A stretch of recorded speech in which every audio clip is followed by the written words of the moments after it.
আপনি কেন কিছু বলছেন না কেশব? এখন তো আমি শুনে যাচ্ছি না পার্থ, আগে তুমি বলে নাও। বলবার জন্য কি আছে কেশব? বলবার জন্য কি আছে? আমি নিজের কুলের সবের ওপর নিজের রাজভবন দাঁড় করাতে পারবো না। আমি ওই রাজ্যের সুখ নিয়ে কি করব, যার মধ্যে ভরত বংশের রক্তের গন্ধ বেরোতে থাকবে? যে গুরুজনদের চরণের ওপর মাথা রেখেছি, আমি ওদেরই মাথা কেটে ফেলবো? যার থেকে এই ধনুকে বাণ লাগানো শিখেছি, আমি তার উপর বাণ চালাবো কেশব? আমার এই মূল্যের বিনিময়ে বিজয় চাই না কেশব, আমার এই মূল্যের বিনিময়ে বিজয় চাই না। পৃথিবীর রাজ্য তবুও তো পৃথিবীর রাজ্য, আমার তো এই মূল্যের বিনিময়ে ইন্দ্রলোকের রাজ্যও চাই না।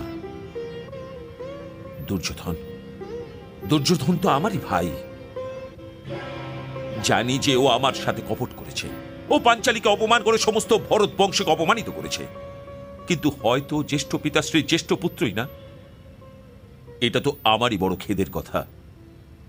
ভূমির একটা টুকরের জন্য আমরা নিজেদের লোকেদের মারবার জন্য তৈরি হয়ে গেছি।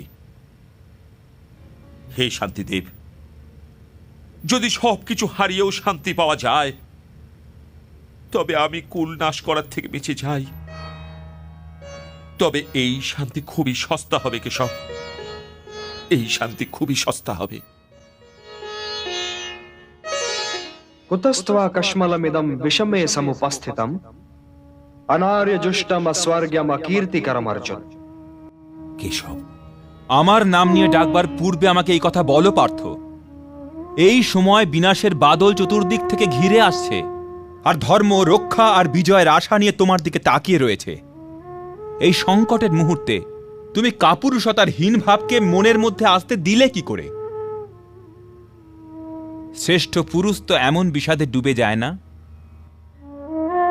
ধর্ম আর অধর্মের মাঝে সংঘর্ষের এই নির্ণায়ক সময়ে নপুংসক হয়েও না পার্থ, নপুংসক হয়েও না। হে পরন্তপ, হে শত্রু সংহারক, হে ধনঞ্জয়, তোমার এই ভাব অনার্যের মতো। এটা তোমাকে স্বর্গ থেকে ফেলে দেবে, আর কীর্তি থেকেও।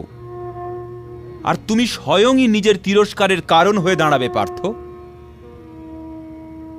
এই জন্যে হে পার্থ, হৃদয়ের এই দুর্বলতাকে ত্যাগ করো আর যুদ্ধের জন্য প্রস্তুত হয়ে যাও। প্রস্তুত কি করে হয়ে যাব মধুসূদন? প্রস্তুত কি করে হয়ে যাব? পিতামহকে বধ করবার জন্য প্রস্তুত কি করে হয়ে যাব? গুরু শ্রেষ্ঠর উপর প্রহার করবার জন্য প্রস্তুত কি করে হয়ে যাব? যিনি আমার জন্য ভীষণ পূজনীয়, ওনার সাথে যুদ্ধ কি করে করব? যে গুরুরা আমাকে বিজয়ের মন্ত্র শিখিয়েছেন, ওদের পরাজিত করবার জন্য কি করে প্রস্তুত হয়ে যাব? এই মহাপুরুষদের উপর হাত ওঠানোর চেয়ে তো অধিক ভালো হবে যদি এই হাত ভিক্ষার জন্য বাড়িয়ে দিই। ভিক্ষাতে পাওয়া রুটি এই মহাপুরুষদের রক্তে তো ভেজা হবে না।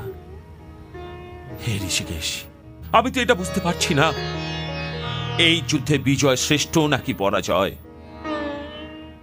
ধৃতরাষ্ট্র পুত্র শত্রুর মতো আমার সামনে দাঁড়িয়ে রয়েছে।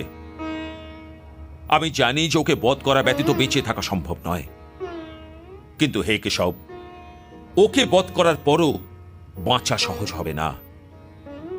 ওকে আমার ভাই নয় কেশব,